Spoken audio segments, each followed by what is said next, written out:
Mike Scharfenberg, Game Plan You today, and welcome to another edition of Interview with Influencers. As always, thank you for spending part of your Thursday with us, and I apologize for those on the stream for little technical difficulties, but in the world 2020 we live in, technology, we're figuring it out and we're getting through it together. So without further ado, we have a really special guest joining us today, our very special guest. She is the director of ticket sales and service with not just the Connecticut Sun, but also the New England Black Wolves. And she's also a fellow Nutmeg Stater. So without further ado, let's bring out Jen Fusci. Jen, welcome. Thanks so much for having me, Mike. I'm pumped up for the conversation today.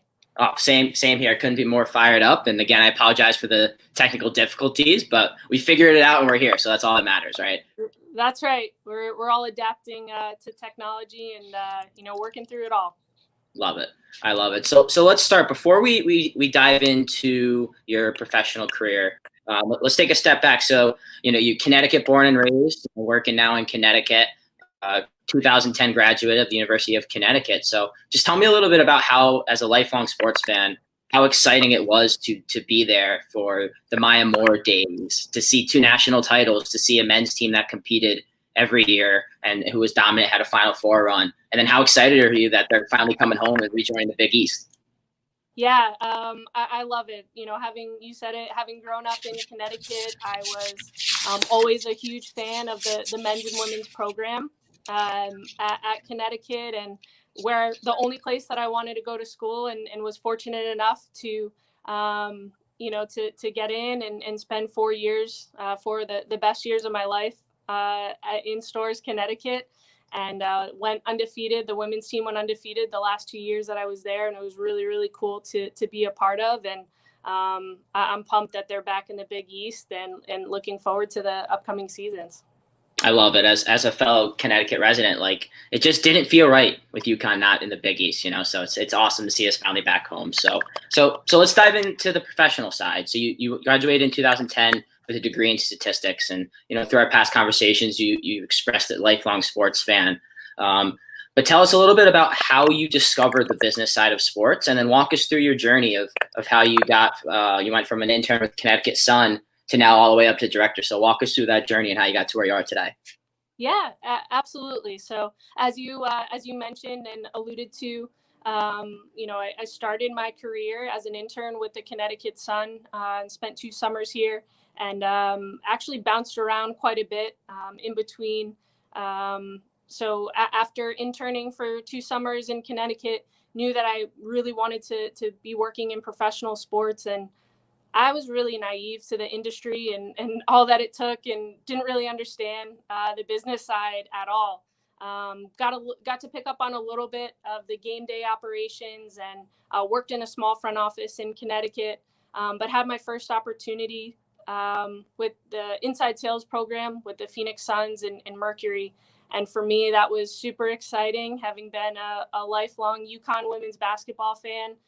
Diana Taurasi was my favorite athlete, and getting to go work for the team that she played for was something that was really exciting coming into the industry.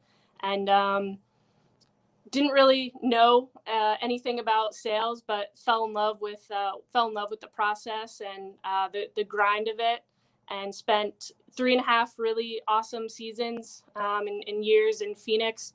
Worked my way up to senior account executive and led the league in the WNBA in 2012 and 2013 in new full season ticket revenue. And at that point, just, wanted another challenge and wanted to test myself in a different market, and had the opportunity to go work for Madison Square Garden and bring the Liberty back home to New York after playing in New Jersey for 3 seasons. And that was a really cool experience and opportunity.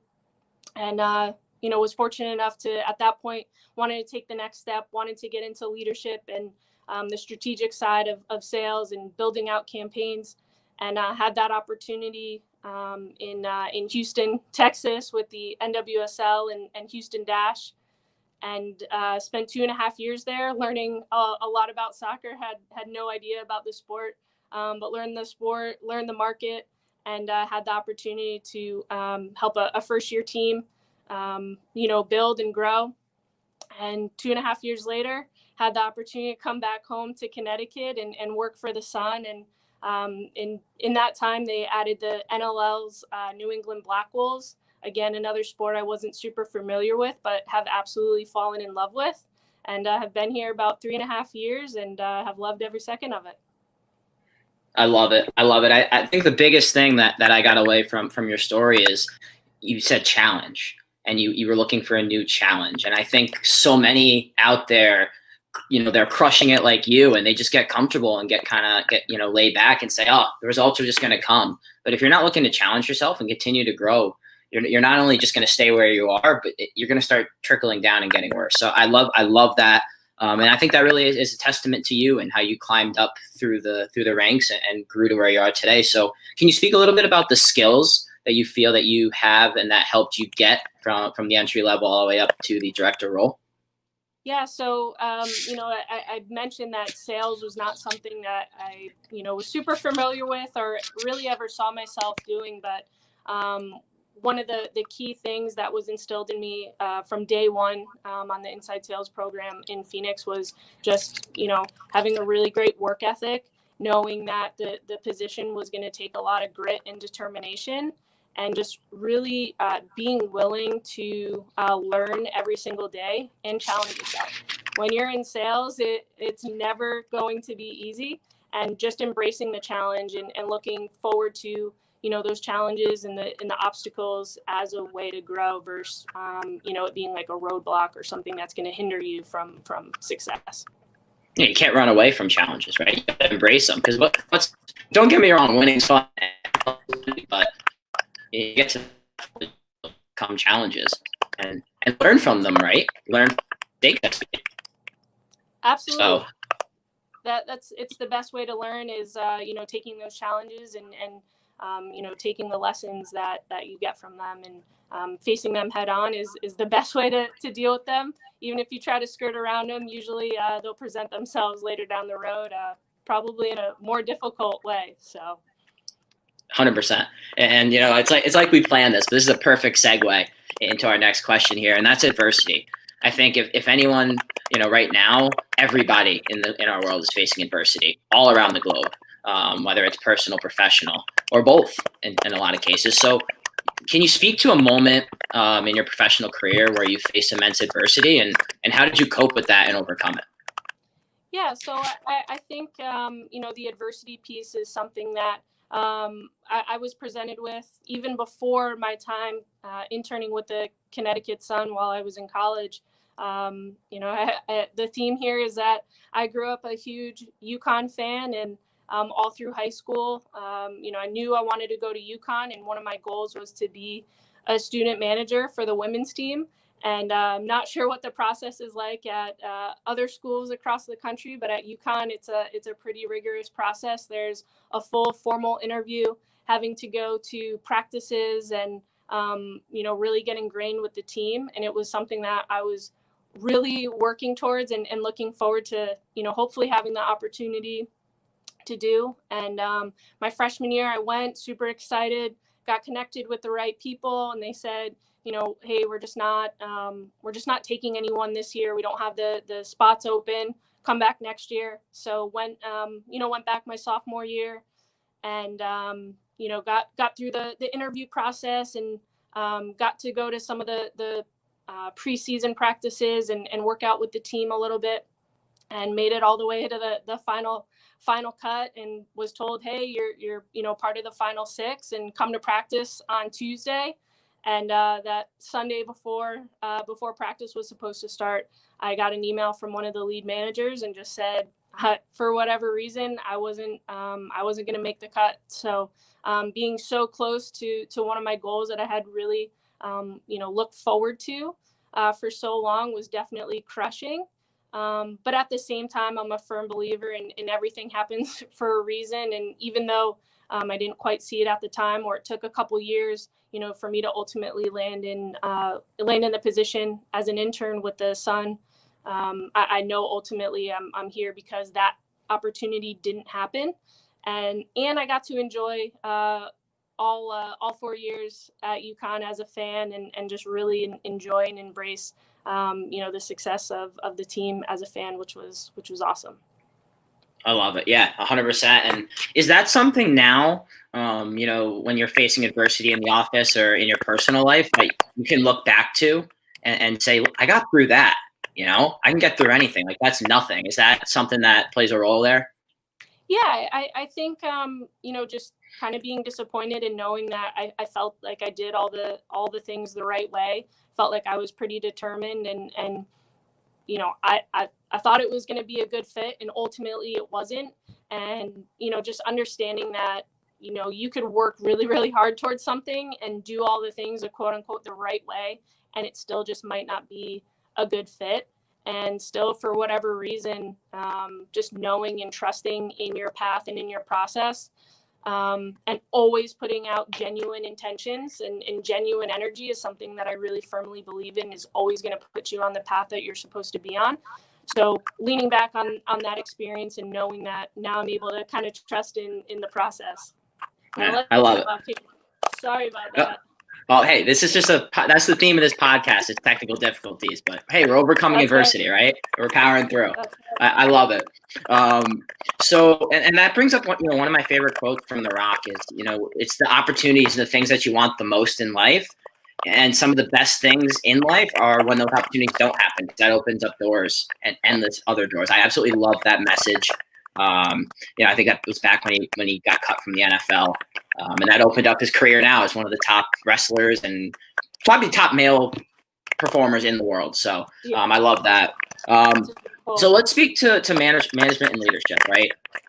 What is it specifically about the management side of the business that attracted you to that? And I know there's a lot of aspiring professionals out there, yours truly included, that want to get into leadership down the road. So, like, what are some advice and skills that you would have that helped get you to where you are today? Yeah, so what attracted me to it is, I know in some of the other podcasts, you guys have talked about just it kind of being the next step. And that certainly was a piece of it for me, but I've had some really great mentors along the way, and have always wanted to be able to give back in that way and help young professionals coming into the industry, help them out, help give them advice, and just kind of share my experiences along the way. And I think for people that are looking to get to that next level, one of the things that I've also learned is just not rushing the process and not looking to get promoted or to be a manager just to check it off. I've also taken the time in each of these positions to really understand and learn and grow and feel like you may never be, quote unquote, ready for the next step, but really taking the time to learn in your current position and take in all that you can, so that when you do get to the next level, you are prepared. You're not rushing it. It's not just checking it off on your checklist of your career goals. It's because you are on your path and you are in the correct position with the team and leadership that's going to help you become a great leader. 100%. And again, perfect segue. I think the mentorship piece, for those who are frequent to this podcast, is the most important piece to me. It's just the mentors that I have in my life. I wouldn't be in this position without them. And I know you could say the same about yours. So can you speak a little bit more to the importance of having a mentor or mentors in a lot of cases? And if you could give an example or two of how those relationships have looked in your life. Yeah, definitely. I think, one of the most important things is that mentors are so important, and they're people that you trust, that you can go to, that are going to help you grow, and give you the tough love when you need the tough love. That you trust that advice is in your best interest, even though it might not feel comfortable or great in that moment. Those are the people that you really rely on to help you out in the right way. And I think one of the things that I've learned is I've never really been one that's gone out to seek a mentor. I've just really gone out to build genuine relationships with people that I look up to and people that I admire, people that are in positions that I want to be in. It's really about building genuine relationships, and when you seek just that genuine relationship, that's how you're going to find the people that are going to have your best interest. If you're just kind of trying to find someone that's going to help you along without it being a reciprocal relationship, I found that those relationships aren't going to last. And for me, I've been fortunate, to have a mentor, Amber Cox, who was the president and COO in Phoenix when I was on inside sales. She was someone that was always inviting all the women in the organization to different events and walks, and just as a way to connect. And one of the things that I made a point of always showing up and always being there to say, like, hey, this is something that's important to me. And I've been really fortunate to now work with her for almost 10 years and in several different organizations across the way. And it's something that I've really benefited from, and it's someone that I want to continue to learn from, and has helped me become a leader where I can make mistakes and she'll point them out, but at the same time she's not going to let me fail. And I think that's really important for people that are seeking mentors. Just because someone's in a leadership position, or just because someone is a boss, doesn't mean that they're going to be a great mentor for you. So really just putting that genuine intention into building relationships is the most important thing when it comes to finding a mentor. Yeah, I think it's the most important thing in life, honestly, is genuine relationships, whether that's with, your spouse, your friends, your family, your mentors. Like, you can't force a relationship. If it's not a fit, it's not a fit, right? So I think and another thing you said too is the two-way street. I'm sure you get people reaching out, oh, I'd love a job. Can you help me get a job? Like, they don't even know who you are. They haven't spoke to you. Like, go into the conversation just with no expectations, and just, seek to learn from each other, and just let it build organically. I absolutely love that point. And I think, honestly, too, a lot of that part of the mentorship is kind of the same across the board, but each relationship is different. It's like you have a different relationship with each of your friends. It's the same with mentors. Some of them are going to give you that tough love, like your mentor and one of my mentors as well. I have another one that won't give me any answers. When I ask him a question, he follows it up with a question, and he makes me figure it out. At first it was a little annoying, but then you learn that he's just trying to help me with that figure it out gene. So I love those points. So I want to pivot now to the career seekers, because that really is the heart and soul of this podcast.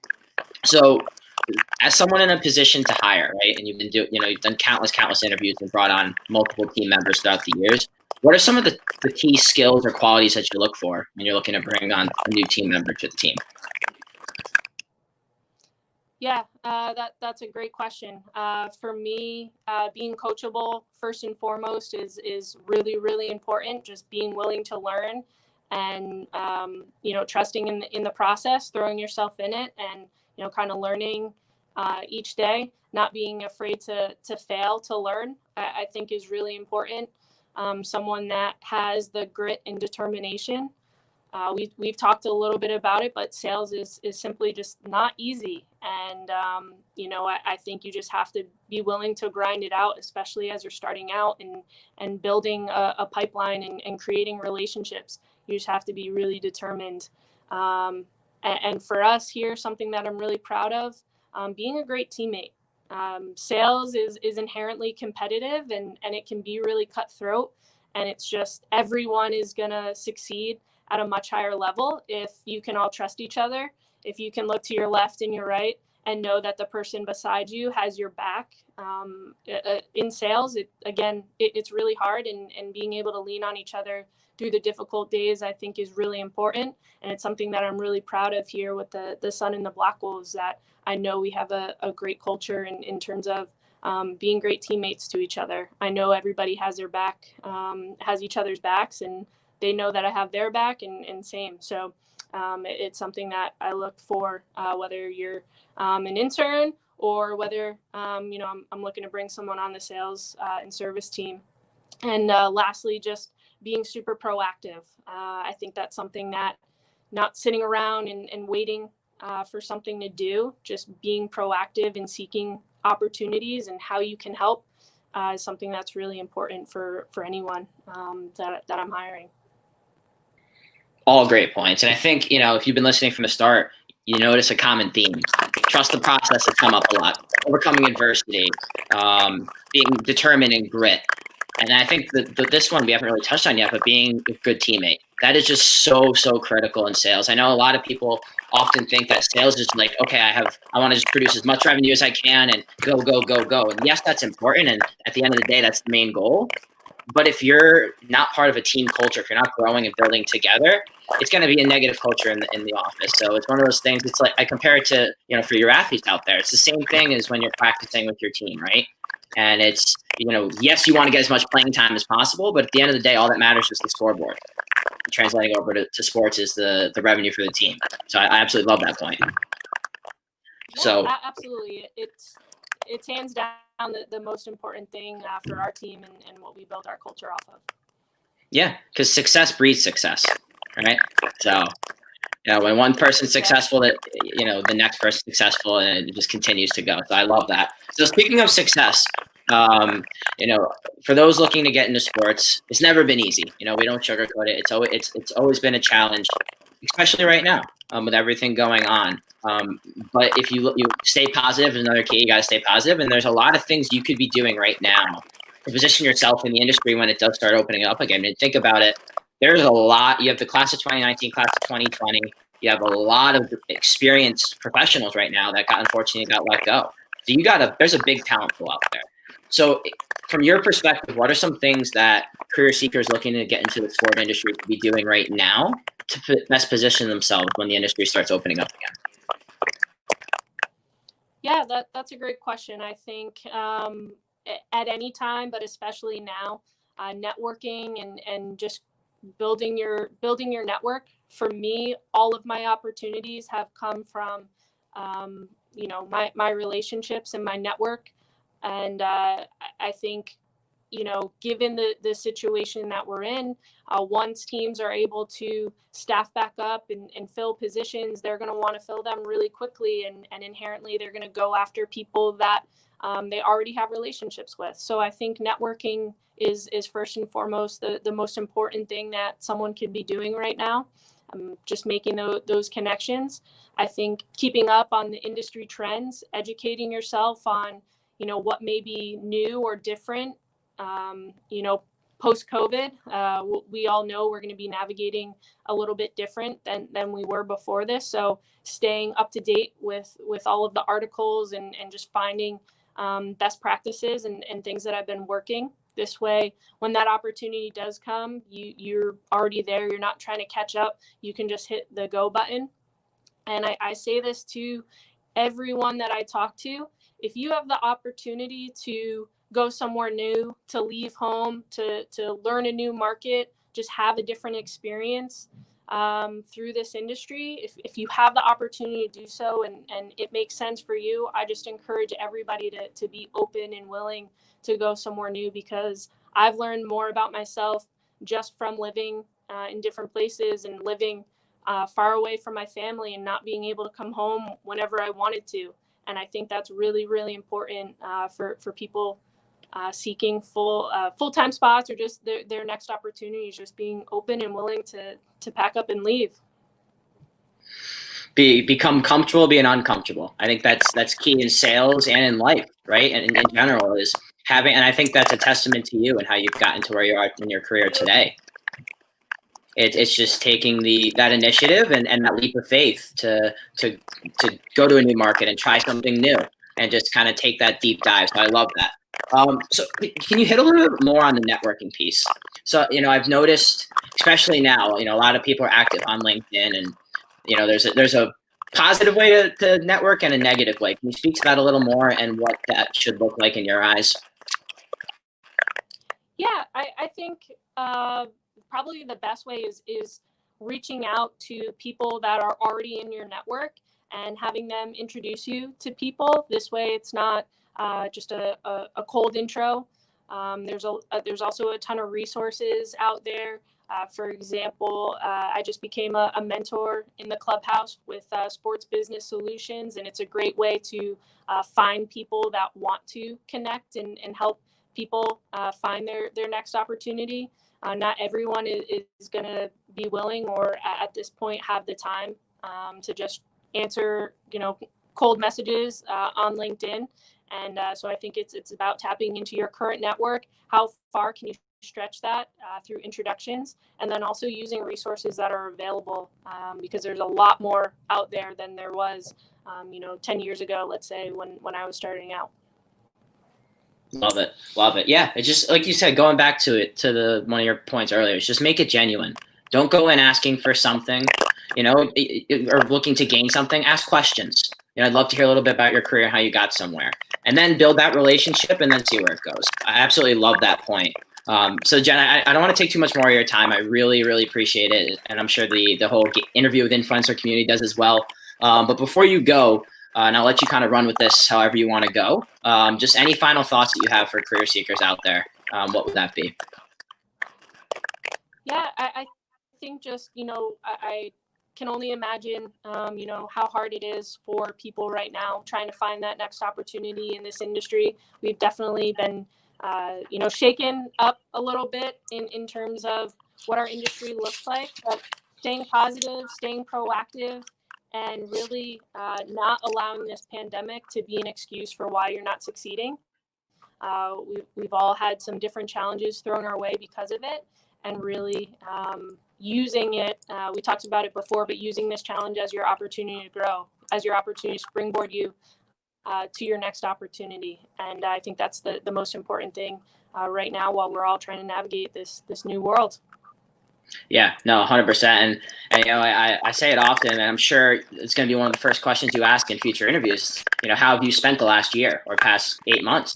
Because that's going to tell a lot about someone's character and their grit and their determination and how they deal with adversity, right? So great points there, Jen. And again, great points all around. I want to thank you again for taking the time to join us today. You're welcome back anytime. Don't be a stranger. We'll be in touch. And so on behalf of the whole Game Plan You and Interview with Influencer community, that's Jen. This is Mike. Keep swinging out there, everyone. Go crush the rest of the week, and we'll see you next time. Have a good day, everybody.